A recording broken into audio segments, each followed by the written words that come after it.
Hello દોસ્તો, આજે હું આપણી એમસીક્યુ સિરીઝનો ભાગ 6 લઈને આવ્યો છું. આજે આપણે શૈવ ધર્મના જે મોસ્ટ આઈએમપી એમસીક્યુ છે, જે તમારી આવનારી એક્ઝામ એનટીપીસી હોય, હાઈકોર્ટ એક્ઝામ હોય, પીએસઆઈ હોય, કોન્સ્ટેબલ હોય, ગ્રુપ ડીની હોય કે એએમસીની હોય, દરેક પરીક્ષામાં તમને કામ આવશે.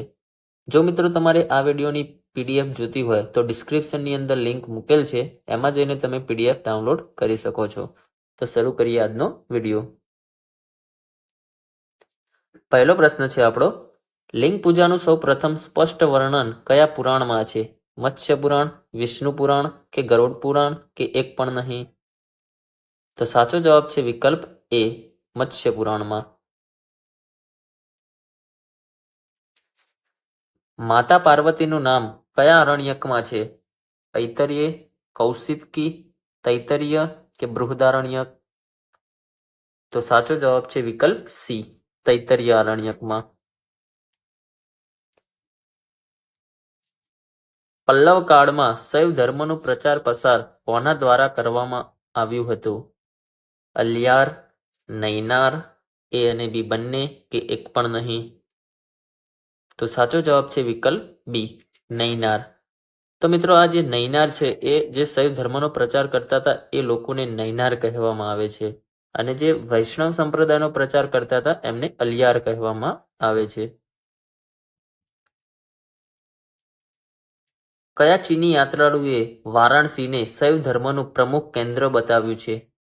હ્યુએન સંગે, ફાહિયાને, એ અને બી બંને કે એક પણ નહીં?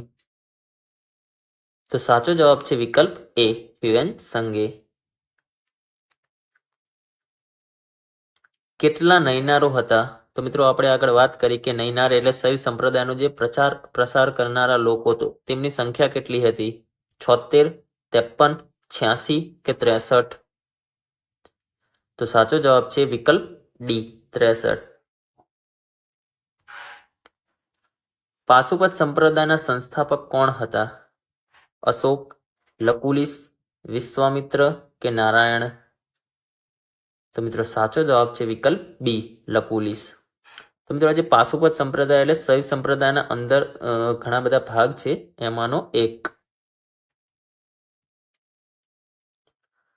લકુલિશ, જેમને ભગવાન શિવનો અવતાર માનવામાં આવે છે, તેમનો જન્મ ક્યાં થયો હતો? જુનાગઢ, અમરેલી, વડોદરા કે પોરબંદર? તો સાચો જવાબ છે વિકલ્પ સી, વડોદરા. શિવ સંપ્રદાયનો સૌથી પ્રાચીન સંપ્રદાય કયો છે? પાશુપત, કાલામુખ, લિંગાયત કે કાશ્મીરી? તો સાચો જવાબ છે પાશુપત. મહાભારતના કયા પર્વમાં લિંગ પૂજાનું વર્ણન છે? આદિ પર્વ, વિરાટ પર્વ, શાંતિ પર્વ કે અનુશાસન પર્વ?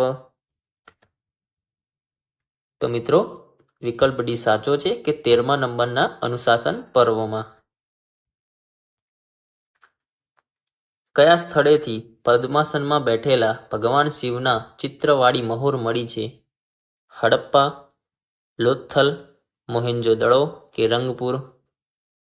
સાચો જવાબ છે વિકલ્પ સી, મોહેન્જો-દડો.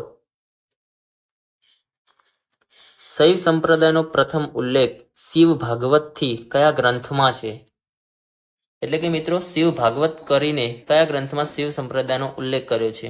પૂર્વ મીમાંસામાં, મહાભાષ્યમાં, નાટ્યશાસ્ત્રમાં કે ઉત્તર મીમાંસામાં? સાચો જવાબ છે વિકલ્પ બી, મહાભાષ્યમાં. તો મિત્રો આ જે મહાભાષ્ય છે પતંજલિએ લખેલું હતું. તો તમારે કમેન્ટમાં કરવાનું છે કે પૂર્વ મીમાંસા એ કોણે લખ્યું હતું. જો મિત્રો તમને આ વિડીયો પસંદ આવ્યો હોય અને આ પીડીએફની તમારે મતલબ આ વિડીયોની પીડીએફ તમારે જોતી હોય તો ડિસ્ક્રિપ્શનની અંદર લિંક છે, અને હવે આપણી ચેનલ ઉપર દરેક ટોપિક વાઇઝના એમસીક્યુની સિરીઝ ચાલુ થઈ ગઈ છે. જો તમે આગલા ભાગ ન જોયા હોય તો જઈને જોઈ શકો છો.